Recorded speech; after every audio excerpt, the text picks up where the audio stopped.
Bago po tayo magpatuloy, shoutout po sa lahat ng sumusubaybay. Maraming salamat po sa inyong lahat. Kabanata 1116. Sa pag-iisip tungkol dito, ito ay inaasahan. Kinokontrol ng mga yate ang puwersa ng pulisya ng Southlight, na nagkataon na ginagawa silang pinakamasamang kaaway ng mafia. Marahil ay naiintindihan din ni Harvey ang katotohanan ito, na nagpapaliwanag kung bakit siya kumilos ng labis na immoral. Maya-maya lang ay may ibang grupo ng mga lalaki ang humakbang. Ang lalaking nangunguna sa grupo ay walang iba kundi si Tyson Woods. Ito ang bagong hari ng Southlight Streets, Tyson Woods. Tama, siya na. Bakit siya pumunta dito? Panipi. Napabuntong hininga ang lahat. Ang pag-iisip ng isang bagay na walang kabuluhan ay maaaring mag-udyok sa isang malaking figure na tulad niya na lumitaw. Hindi pinansin ni Tyson ang iba at mabilis na sumugod kay Harvey. Automatiko niyang tanong, Mr. York, okay ka lang? Natakot ako nung una kong matawagan. How dare these stupid idiots make trouble for you? Tuturuan ko talaga sila ng leksyon pagbalik namin. Panipi. Paft. Ang bawat tao'y may pagnanais na umubo ng dugo. Hindi ba't isa lamang buhay na manugang ang lalaking ito? Di ba mistress lang siya? Bakit ang hari ng kalye ng Southlight, si Tyson Woods, ay napakagalang sa kanya? Diyos ko. Hindi maisip. Walang makapag-isip sa tunay na pagkatao ni Harvey. Hindi ito tungkol sa pag-provoke ng sinuman. Ang mga ordinaryong tao ay nagpapatakbo ng mga maliliit na negosyo tulad nito upang mabuhay. Ngunit kayong mga gangster ay tinatakot ang merkado at ang mga tao dito araw-araw. Paano ito makatuwiran?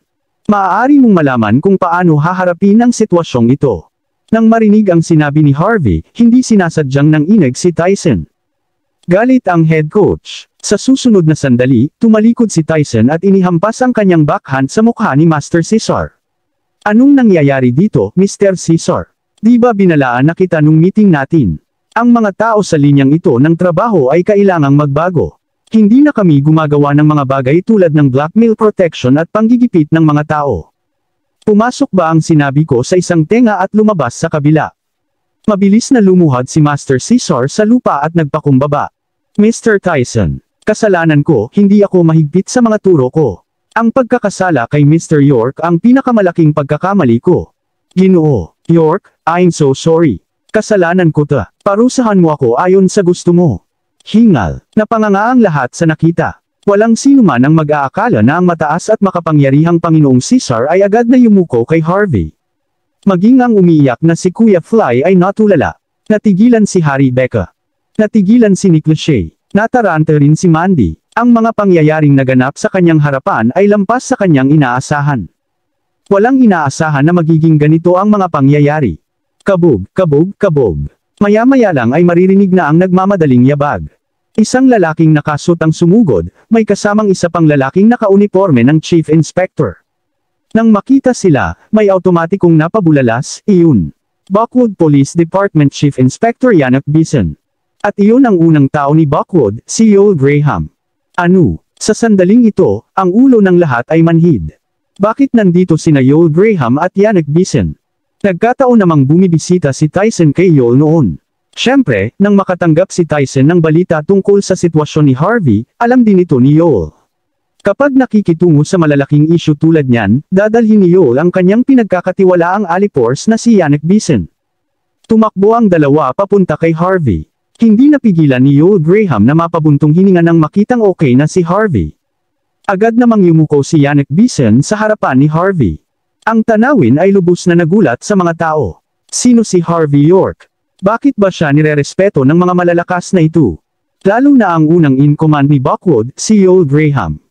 Isang napakalaking figure na katulad niya ang lumitaw. Ano ang ibig sabihin nito? Nangangahulugan nito na ang nagtatagal na manugang ay may napakalakas na awtoridad. Nagbago ang tingin ng lahat kay Harvey. Ang ilan ay nagsimulang matakot sa kanya. Dati, sa mata ng lahat, isa lang siyang manugang na regular na asawa lang ang alam. Bigla siyang naging pangunahing tauhan na may misteryosong pagkakakilanlan. Bakas sa mukha ni Mandy ang lubos na kawalang paniwala. Ginagawa ba ito ng mga yate para sa kanya at kay Harvey? Naiintindihan niya kung bakit nagpakita si Mr. Cesar. Naiintindihan niya kung bakit lumitaw si Tyson Woods, at naiintindihan pa niya kung bakit lumitaw si Yannick Bison. Ngunit ngayon kahit na ang unang in-command ni Buckwood, nagpakita si Yoel Graham. Natarante si Mandy, ngunit sa ganitong estado, wala siya sa posisyon na magtanong ng anuman. Ginoo, York, nasaktan ka ba? Magalang na tumingin si Joel kay Harvey. Si Yannick Bisen naman ay nagbigay ng mahigpit na saludo. Tumutulo ang malamig na pawis sa kanyang mukha habang sinasabi, Sir York, kasalanan ko kung bakit nangyayari ang mga ganitong bagay sa aking nasasakupan. Talagang bibigyan kita ng patas na pahayag tungkol dito. Panipi. Alisin mo sila, siguraduhin mong hindi na ako makakarinig ng ganito na mangyayari sa hinaharap, malamig na sabi ni Harvey. Pagkatapos magsalita ni Harvey, nabaling ang tingin ng mga tao kay Master Cesar. Mabilis na nauutol si Master Cesar, Sir York, masisiguro kung hindi na mauulit ang ganitong bagay. At si Fly, ang tanga na hindi alam kung ano ang makakabuti sa kanya, habang buhay siyang hihiga sa kama. Nang marinig ang mga salitang ito, naging itim ang paningin ni Brother Fly. Agad siyang nawala ng malay. Tungkol naman kay Becca Day, agad siyang nagpakumbaba habang tinititigan siya ng mga big boss, hanggang sa dumudugo na ang ulo niya. Lumuhad din si Nick Lachey at ang kanyang mga kampon. Nanginginig sila to the point na hindi sila makapagbitaw ng kahit isang salita, pero alam nilang lahat sila tapos na. Kahit na hindi kumilos si Harvey, siguradong bibigyan sila ni Lord Caesar ng isang mahirap na leksyon pagkatapos ng insidenteng ito. Sige, umalis ka na dito kung wala nang iba. Tigilan mo na ang panliligalig sa mga tao. Kinawayan ni Harvey ang kamay niya, saka kinuha si Mandy at umalis. Nang bumalik si Mandy sa Gardens residence, sa wakas ay nabawi niya ang kanyang katinoan. Inilabas niya ang cellphone niya at ibinigay kay Harvey. Honey, tawagan mo si Uncle at pasalamatan mo siya. Mabilis. Kung hindi dahil sa nagpadala siya ng ganoon karaming tao, magiging malaking problema tayo. Kinuha ni Harvey ang telepono at tiningnan ang mga text message na ipinadala ni Mandy. Hindi niya maiwasang pilitin ang ngumiti. Gusto niyang gamitin ang pagkakataong ihayag ang tunay niyang pagkatao kay Mandy, ngunit pagkatapos ay ginawa niya ito. Nang makita ang pagmumukha nito, napangiti si Harvey. Hanapin mo ako ng pagkakataon para pasalamatan sila ng personal. Napaisip si Mandy bago sumagot, tama ka. Kailangan din natin ng mga regalo. Iniwan ng pamilya Yates si Mandy na walang pera. Gayunpaman, naisip pa rin niyang magpasalamat sa kanila. Kinabukasan, natutulog pa sina Harvey at Mandy. Biglang nagring ang phone. Si Lillian ang tumawag. Harvey, Mandy, bilisan mo at pumunta sa pangunahing tirahan ng Yates. May malaking nangyari. Hindi naman mag-aalala si Lillian kung hindi. Medyo kinakabahan si Mandy. Alam ba nila mama at papa ang nangyari kahapon? Papagalitan na naman ba tayo ni na Lola at Tio? Umiling si Harvey. Alam niyang hindi magiging ganoon kadali ang mga bagay. Sa bulwagan ng pangunahing tirahan ng pamilya Yates. Ina-ama, ano ang nangyayari? Ano ang malaking pagmamadali? Tanong niya. Hindi ako sigurado, ngunit tinawag ako ng mga Yates ng maaga sa umaga at sinabi sa akin na mayroon silang isang bagay na iaanunsyo. Sa palagay ko ay maaaring naghahanda na silang bigyan kami ng ilan sa stock ng Silver Nimbus Company. Tuwang-tuwa si Lillian. Tama. Pagkatapos ng lahat, ang Yates family ay iyong in-laws. Tiyak na natagpuan na nila ang kanilang konsensya at hindi nila kayang makita kaming nabubuhay sa lansangan. Tuwang-tuwa din si Simon. Hindi siya makatulog ng maayos nitong mga nakaraang araw. Nag-aalala siya tungkol sa kung ano ang maaasahan niya sa hinaharap upang mabuhay, ngunit may liwanag sa dulo ng tunnel pagkatapos ng lahat. Tahimik na bangulong si Mandy sa tenga ni Harvey, Honey, you should take this opportunity to thank Uncle and the others today. Sa tingin ko alam nila na nagse-set up kami ng isang stall sa kalye at masama ang loob nito. Kaya naman binigyan nila kami ng ganitong pagkakataon. Siyempre, may pag-asa rin si Mandy sa pamilya Yates. Pagkatapos ng lahat, sila ay hindi mapaghihiwalay na magkadugo. Hindi makapaniwala si Mandy na magiging ganito kalupit si Yates sa kanya at sa kanyang pamilya. Bahagyang kumunat ang noo ni Harvey. Alam na alam niya kung paano kumilos ang mga Yates. Hindi sila gagawa ng isang bagay na kasing kawang gawa gaya ng pagbibigay ng stock. Kung ano ang kanilang gagawin, walang nakakaalam. Hindi nagtagal, lumabas ang lahat ng Yates sa pamumuno ni Lola Yates. May tag ng media reporter sa tabi nila, malamang imbitado ng pamilya. Sinaman nila ng tingin si Mandy habang nakangiti ng masama si Keith at ilang iba pa. Medyo natarante si Mandy sa nakita, ngunit sa puntong ito, hindi na siya naglakas loob na magtanong. Umupo ang lola ni Yates sa pinakataas na upuan, habang ang iba pang Yates ay umupo sa kani-kanilang upuan ayon sa kanilang ranggo sa pamilya. Gayunpaman, walang intensyon si Lola Yates na hayaang maupo si Mandy at ang kanyang pamilya. Umiti si Keith at sinulyapan ang isa sa mga mamamahayag. Ginoo Barker, handa na ba ang iyong recording equipment? Nakumpleto lahat. I-record ko lahat, sagot ni G. Professional barber. Tumango si Keith. Sige, salamat. Nilingon ni Keith si Lola Yates. Lola, nandito na po lahat. Pwede na tayong magsimula ngayon. Matalim ang tingin sa akin ni Lola Yates at saka ngumiti. Matagal na panahon na ang nakalipas mula noong nagsama-sama ang pamilya Yates. Ngayon, inimbitahan namin ang mga mamamahayag dito upang magsagawa ng isang press conference. May i-announce ako. Habang nagsasalita si Lola Yates, nalipat ang tingin niya kay Lillian at sa kanyang pamilya. Pagkatapos ng pag-uusap sa buong pamilya, napagpasyahan namin na putulin na namin ang lahat ng relasyon kay Lillian at sa kanyang pamilya. Mula ngayon, walang kinalaman ang pamilya Yates sa kanyang pamilya. Kung susubukan nilang lokohin ang mga tao gamit ang pangalang Yates, walang kinalaman sa amin yun. Frankly speaking, simula ngayon, tuluyan na tayong hiwalay sa kanila. Natahimik ang lahat matapos marinig ang sinabi niya. Alam ng pamilyang Yates na tiyak na mangyayari ito, ngunit walang sino man ang umaasa na ang mga bagay ay tataas hanggang sa puntong ito. Nagbago ang ekspresyon ni Mandy. Nagbago ang ekspresyon ni Simon. Nalilitong ekspresyon ang ipinakita ni Lillian. Si Harvey lang ang may malamig na tingin sa mga mata.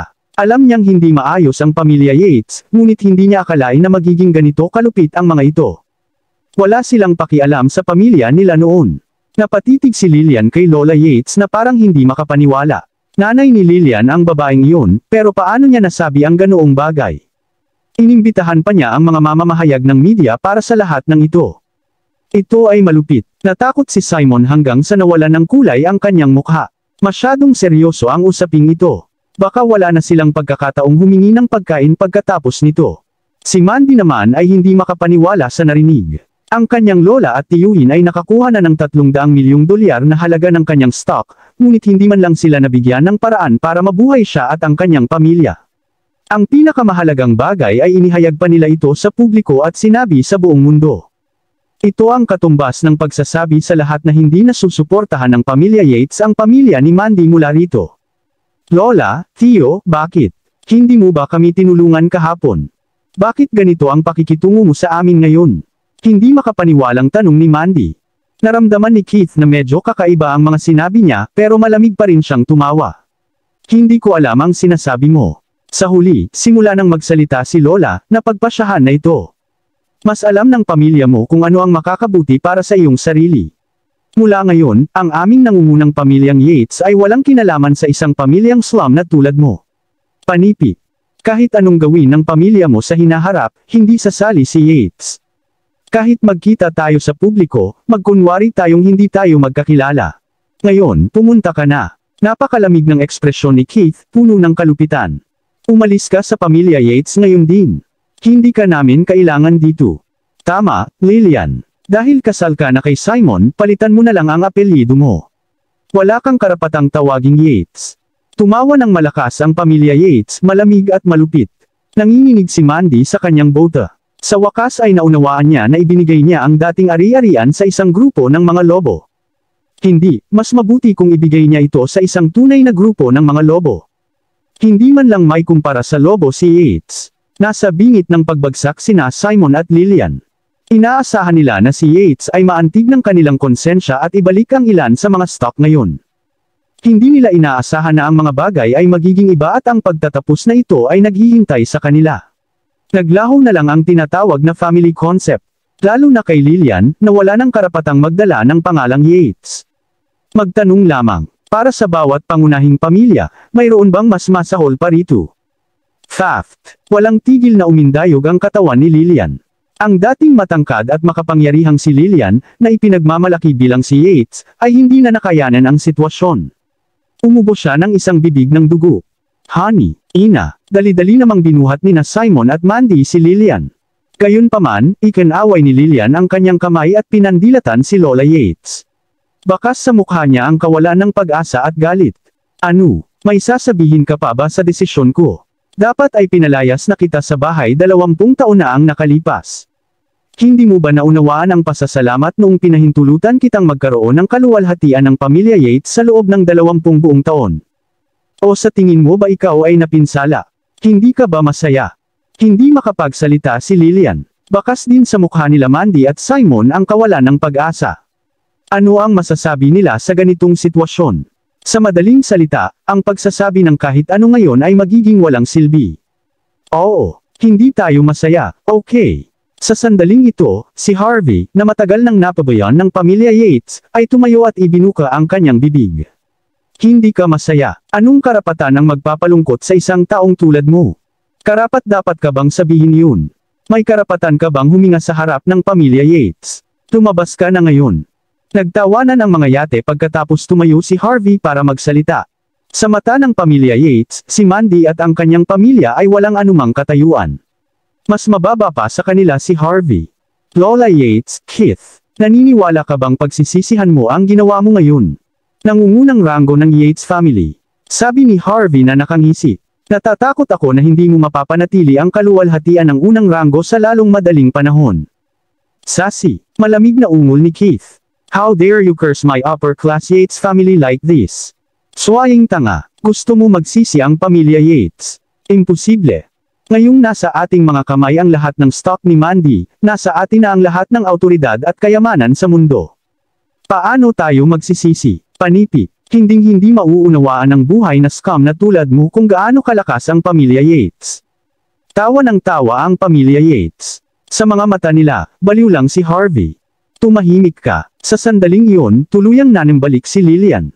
Siya ay sumigaw sa bumang na boses, nakatayo pa rin, nanlilisik na tingin kay Lola Yates.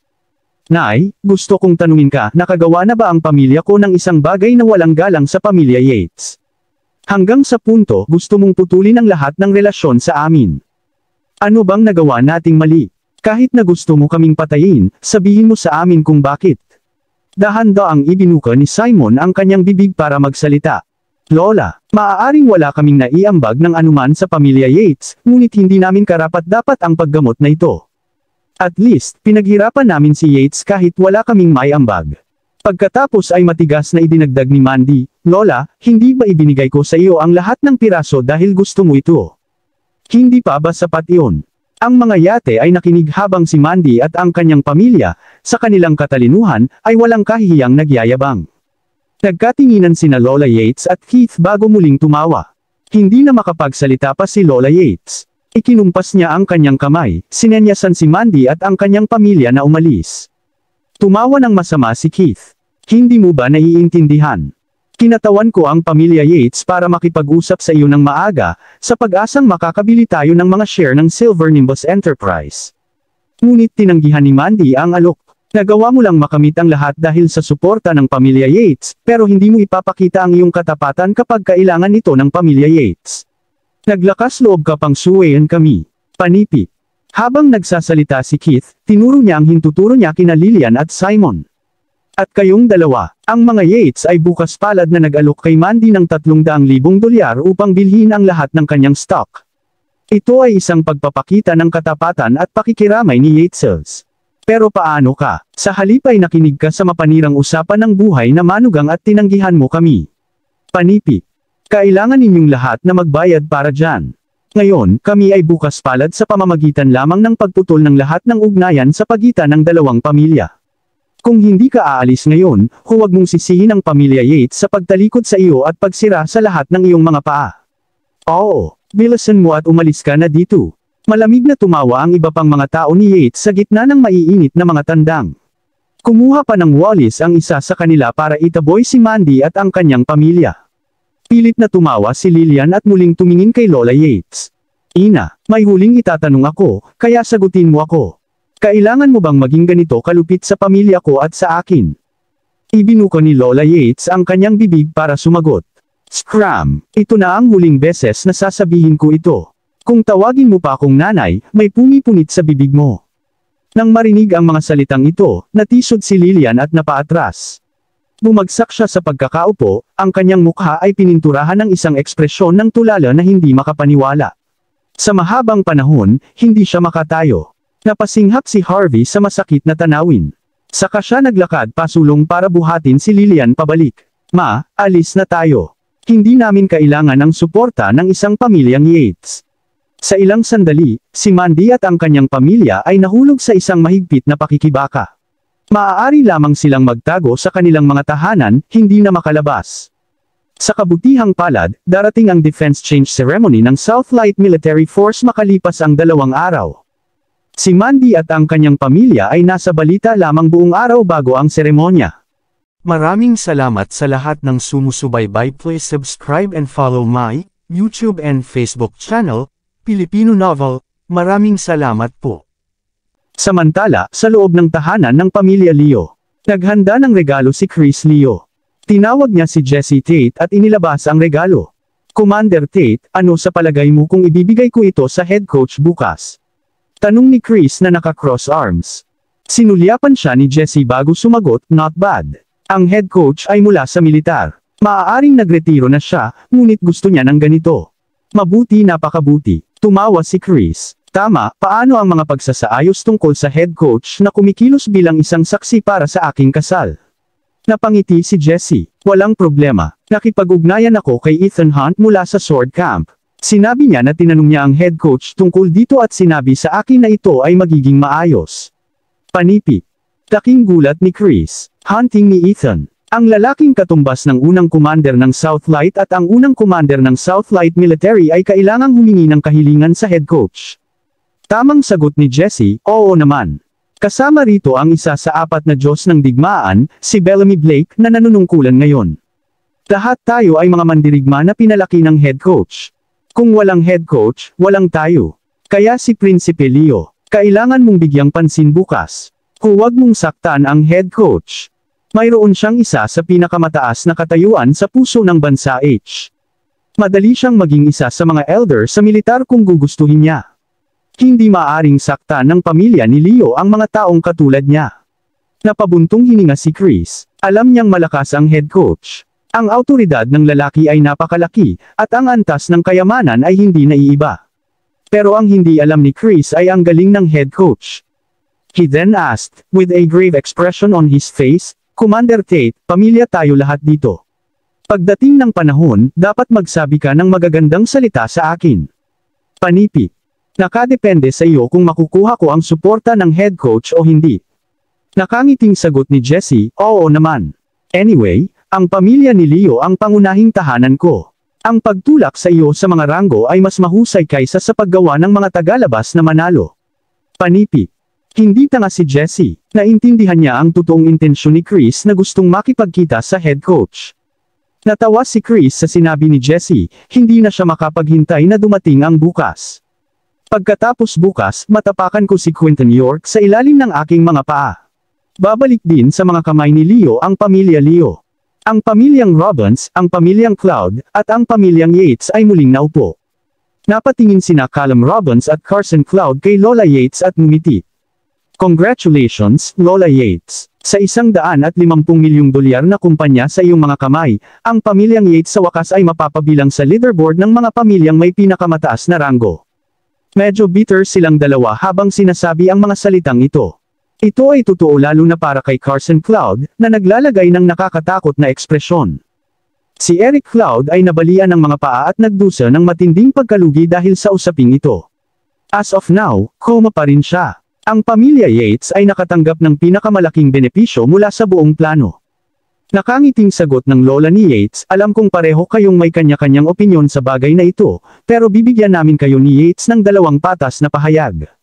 Kailangang mamatay si Harvey, ngunit hindi ngayon. Bukas ang araw ng seremonya. Mas maganda kung hindi tayo manggugulo sa krusyal na sandali na ito. Bumalik sa kulay ang mukha ni Carson Cloud matapos marinig ang sinabi ni Lola Yates. Napangiti si Callum Robbins. May plano ka ba para bukas, Lola Yates?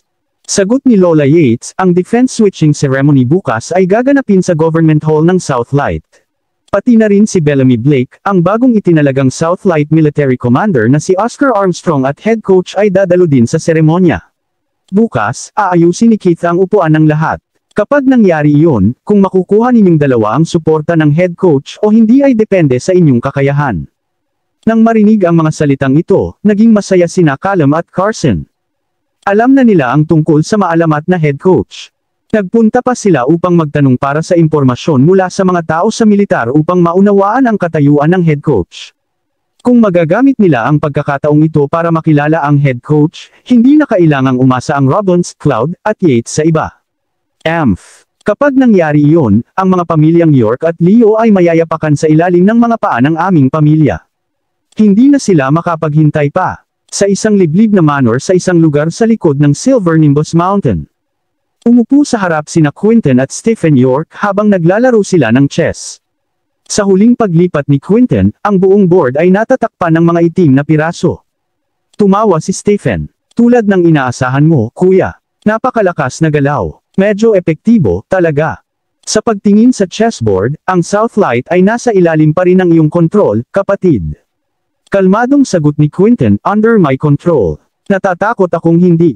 Hindi bababa sa Southlight ay magkakaroon ng pagbabago sa bilis pagkatapos ng defense change ceremony bukas. Bahagyang nagdilim ang mukha ni Quentin sa mga salitang iyon. Pareho nilang alam ang tunay na pagkatao ni Harvey. Pagkatapos ng lahat, ang prinsipe ng York at ang head coach ay iisang tao. Ang katotohanan ito ang dahilan kung bakit medyo hindi pa rin mapalagay si Quentin. Mahinahong sinabi ni Quentin, hindi ito masamang bagay. Iniisip ng isang tao na maaari siyang magkaroon ng kanyang sariling opinyon dahil lamang sila ay naging independyenta. Pagkatapos bukas, ang mga taong ito ay gagapang muli sa pamilya ng York. Ang lalaking iyon ay naghihintay para sa bukas, ngunit ako ba ay iba? Bukod sa mahusay na pamilya, ito ay isang walang tulog na gabi para sa buong Buckwood. Ang bawat pamilya ay naghahanda magdamag. Kahit na ang mga numero ng gobyerno ay patuloy na sinusuri ang kanilang sariling mga napiling regalo. Pagkatapos ng lahat, bukas ang unang opisyal na pagpapakita ng head coach pagkatapos niyang magretiro sa sword camp. Kahit na hindi nila makuha ang suporta ng head coach, maiinggit ang mga tao sa kanila kahit nakakausapin nila siya saglit. Hindi na hinintay ng lahat na dumating ang araw na iyon. Kinabukasan, abala ang buong pamahalaan ng Southern Light. Ang seremonya para sa paghirang ng unang commander ng Southlight Military, na kilala rin bilang Defense Changing Ceremony, ay gaganapin sa alas 10 ng umaga. Ang pamahalaan ng Southlight ang namamahala sa pag-aayos ng schedule ng seremonya.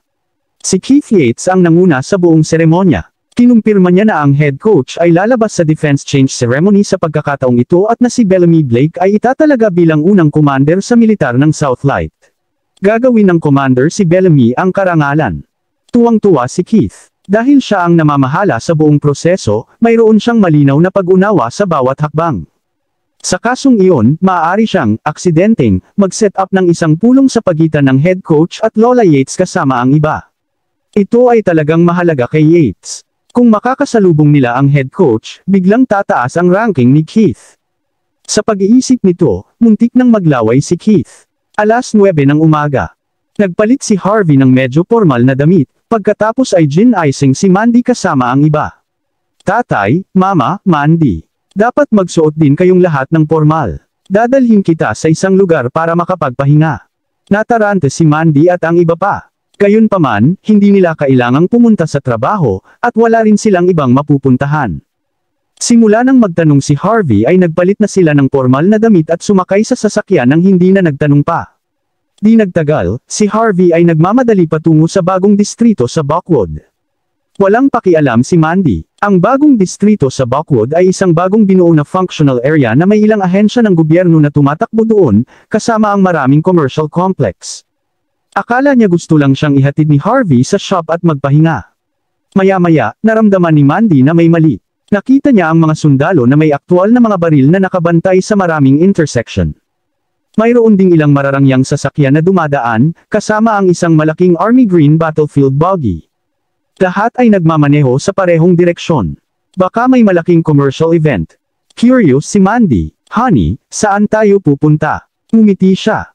Isang event. Narinig kong maraming malalaking tao sa Buckwood ang dadalo. Maglakad-lakad ka at mag-relax, baka may makilala kang mga tao na magiging kapaki-pakinabang para sa iyong negosyo sa hinaharap. Napakadirekta ni Harvey. Pinaandar niya ang sasakyan papunta sa entrance ng isang malaking building. Laking gulat ni Mandy at ng kanyang pamilya nang makita nila ang kanilang destinasyon. Hal ng gobyerno ng Southlight. Ang lugar ay bubuksan lamang kung ang isang engranding seremonya ay gaganapin. Ang bawat seremonya ay magpapadala lamang ng ilang mga imbitasyon. Nang makita ang eksenang iyon, isang seremonya ang dapat maganap sa bulwagan. Hindi lang kami dinala ni Harvey dito dahil nakita niya ang balita sa internet, di ba? Sa sandaling iyon, isang grupo ng mga sundalo ang sumugod. Matapos silang bumati ng may paggalang, ipinagpatuloy nila ang kanilang nakagawiang inspection. Hindi pa nakakita ng ganitong pagkakataon si Mandy at ang kanyang pamilya. Sa kasalukuyan, nanginginig sila sa takot. Karaniwan, ang isang punong inspector ay sapat na nakakatakot para sa kanila. Huwag banggitin ang mga sundalo na nasa larangan ng digmaan. Inakala ni Mandy at ng iba pa na dumating ang mga sundalo para tingnan ang mga imbitasyon. Ipinikit nila ang kanilang mga mata, naghahanda na harapin ang kanilang kapahamakan. Sa kanilang mga mata, walang karapatan si Harvey na imbitahan dito. Dinala niya lang sila dito dahil hindi siya nag-iisip ng maayos. Hindi nila inaasahan na ang mga sundalo ay hindi lamang magtatanong tungkol sa imbitasyon ngunit sa halip ay magsalita sa kanila ng may paggalang, "Sir." Bukod sa mga sasakyang militar, ang mga sasakyang sibilyan ay pinapayagan lamang na pumarada sa paradahan sa labas. Pagkatapos ay maaari kang maglakad sa pasilyo. Panipi. Tumango si Harvey, saka pinahinto ang sasakyan sa parking lot. Pagbaba ni Mandy at ng iba pa sa kanilang sasakyan, isang Rolls-Royce at Maybach lang ang nakita nila doon. Bentley hindi sila nakakaakit ng pansin sa lahat. Ang Bentley ay ang pinakamahal na pag-aari ni Mandy. Nakahinga si Mandy na pinalayas nila ang Bentley dito at hinayaan ang mga sundalo na ipalagay na ang kanyang pamilya ay may katayuan pa rin. Kung hindi, malamang ay masisipa sila kaagad sa lugar na ito. Natahimik na rin sina Simon at Lillian. Naranasan na nila ang sitwasyon noong nakaraang araw, at sa ngayon, nakakadurog sila ng puso. Kahit na sila ay pinahiya at ininsulto ng media sa araw na iyon, gaano ito kalala.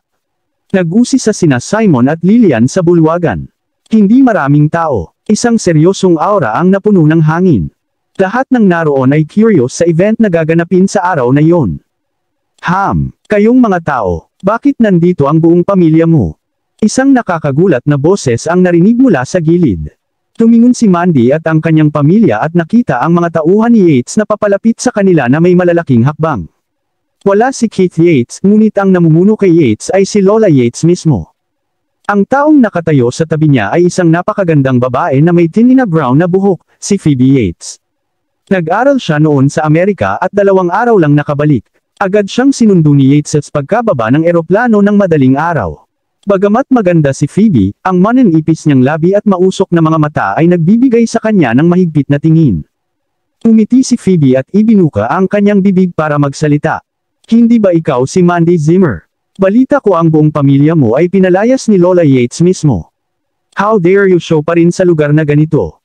Ito ba ay lugar na dapat puntahan ng mga ligaw na aso na tulad ninyong lahat? Tumawa ang lahat ng Yates sa sinabi ni Phoebe. Tama iyan.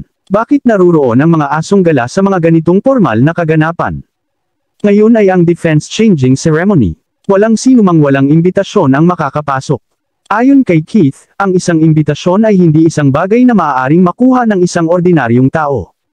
May chismis na kahit si Leo mula sa Hong Kong ay nakatanggap lamang ng 3 buong imbitasyon. Kung bakit napakaraming miyembro ng pamilya Yates ang nakadalo, ito ay dahil si Keith ang namamahala sa lahat sa seremonyang ito. Ginamit niya ang kanyang pampublikong autoridad para sa pansariling kapakanan. Iyon ay kung paano siya nakapagbigay ng sapat na mga imbitasyon sa kanyang maraming tao. Si Mandy at ang kanyang pamilya ay isang grupo ng mga daga sa kalye, iniinsulto at binugbog ng mga tao, walang iba kundi isang grupo ng mga ligaw na aso. Anong karapatan nilang pumunta dito? Hiniling ng isang miyembro ng pamilyang Yates, narinig ko ang isang grupo ng mga tagapaglinis na kinuha para sa seremonyang ito. Wala kayong lahat dito para magtrabaho, di ba? Pagkatapos ay may sumagot sa isang nakakainsultong tono, ang buong pamilya ay magpapalimos ng pagkain sa kalye. Ano ang karapatan nilang maging tagapaglinis dito? Tawagan mo si Uncle tapos sabihin mo lumabas na sila. Kahit na tumingin sa kanila ay malas. Ang bawat isa sa Yates, pawang nakasuot ng matingkad at makulay na damit, ay mukhang mas mabangis kaysa sa huling pagkakataong nakausap nila si Mandy at ang kanyang pamilya. Malamig na tinitigan ni Lillian si Harvey. Sabi niya nandito kami para mag-relax. Ngunit ano ang susunod na mangyayari? Mas lalong sumakit ang puso nila nang makabangga nila si Yates. Mahina hong sumagot si Harvey, kasi nandito kami, syempre, para sa seremonya. Paft. Hahaha. Nandito ka para dumalo sa defense change ceremony. Natigilan saglit ang mga yate bago humagalpak ng tawa. Medyo mababa na ang guest quota para sa seremonya. Maraming mga patriarch mula sa pangalawa at pangatlong ranggo ng mga pamilya ang hindi nakakuha ng isang imbitasyon kahit na pagkatapos ng maraming pagmamakaawa. May chismis na kahit ang first class na pamilya, ang pamilyang Naiswell, ay hindi makakatanggap ng imbitasyon. Ngunit ang buhay na mock na ito, si Harvey York, ay talagang nagsabi na narito siya para sa seremonya. May karapatan ba siya? Anong biro? Itong buong pamilya ay wala. Sila ay mas mahirap kaysa sa mga pulubi. How dare they show up now? Magandang kalungkutan. Hindi si Lola Yates. Mukha kang Toledo. Anong mga masasayang pangyayari ang naranasan mo? Ipaalam sa amin para ma-enjoy namin ang sandaling magkasama. Umalangaw ang tawa mula sa malayo. Sabay na dumating sina Callum Robbins at Carson Cloud. Umisi si Lola Yates. Patriarch Cloud. Tamang oras. Gusto mong makilala ang nabubuhay mong manugang na si Harvey York. Binigyan ni Callum Robbins si Harvey ng kakaibang tingin, saka muling humagalpak ng tawa. Noon pa man ay gusto na kitang makilala. Ang iyong pangalan ay umalangaw sa aking pandinig na parang kulog. Si Carson Cloud naman ay pinandilatan ng malamig na galit si Harvey. Nabasag lahat ang mga paa ni Eric Cloud. Hindi man siya patay, nakoma siya ngayon. Iyon ang dahilan kung bakit hindi maisip ni Carson kung ano ang nangyayari sa oras na yon. Ang alam lang niya ay tiyak na may umaalalay sa kanya si Harvey mula nang makatakas siya. Para kay Carson, ang suportang ito ay talagang ang prinsipe ng York. Kung bago ito, matatakot pa rin si Carson sa prinsipe ng York. Pero iba ngayon. Sa ayos ni Keith, makakasalubong nila ang head coach. Kung maaari silang magkaroon ng suporta ng head coach, bakit kailangan pa rin nilang katakutin ang prinsipe ng York? Anong biro? Umiti si Lola Yates at sinabing patriarch. Mukhang dinala ni Harvey ang kanyang pamilya para dumalo rin sa defense change ceremony. Hindi napigilan ni Callum at Carson ang tumawa matapos makinig kay Lola Yates. Ano ang mga karapatan ng isang manugang na pinalayas sa pamilya? Malamig na tumawa sina Callum at Carson. Para sa kanila, langgam lang si Harvey. He has the status of an agent for the Prince of York. But the thing is, they're not even afraid of the Prince of York. So why should they be afraid of Harvey? Carson started to speak. Grandma Yates, I heard the Prince of York wasn't invited to the defense change ceremony this time. Correct. He is the top man in Southlight. How could he not have the right to attend? I heard someone say that the Prince of York and the head coach are at odds with each other. A soldier in head trainer training will be here as the first commander of the Southlight military force. I'm afraid the Prince of York is finished. Panipi. The legendary Prince of York is worthless when compared to the legendary head coach. They all fell into uncontrollable laughter. Ito ay totoo lalo na kay Carson, na sadyang lumapit kay Harvey at bangulong, Harvey. Maaaring iligtas ka ng prinsipe ng York ng isang beses, ngunit hindi ka na niya muling maliligtas. Pagkatapos ng seremonya, ang kanyang katayuan sa Southlight ay agad na bababa. Kapag nangyari yon, ha. Tumayo si Carson na may hagalpak na tawa, na ipinakita kay Harvey ang paggalaw ng kanyang leeg. Maya-maya pa ay umalis na silang lahat sa panunuya. Sila ay mga elite na may mataas na katayuan.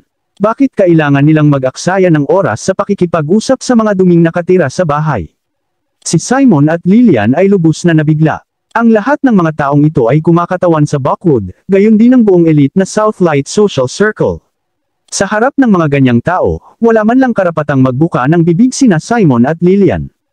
At saka, hindi nila akalain na si Harvey ay makakasakit pa sa mga malalaking figure na ganito. Mukhang malalim din ang pagkamuhi nila kay Harvey. Gayunpaman, ito ang unang pagkakataon na malaman nina Simon at Lillian kung sino talaga ang mayamang kaibigan ni Harvey. Para kanino si Harvey ang nagmamaneho? Lumalabas, ito ay ang prinsipe ng York. Si Harvey ay nagmamaneho papuntang Prince York. Hindi nakakagulat na paminsan-minsan ay mauubusan siya sa kanyang bibig. Bilang pinagkakatiwalaang subordinate ng prinsipe ng York, natural lang sa kanya na gawin yon. Ngunit tulad ng sinabi ni Carson at ng iba pa, magbabago ang Southlight kung hindi inimbitahan ng prinsipe ng York sa defense change ceremony na gaganapin ngayon. Nang walang pag-iisip, sinuri ni Simon si Harvey at nagtanong, Harvey, sabihin mo sa akin ang totoo. Nagmamaneho ka ba para sa Prince York? Maraming salamat sa lahat ng sumusubaybay. Please subscribe and follow my YouTube and Facebook channel, Filipino Novel. Maraming salamat po.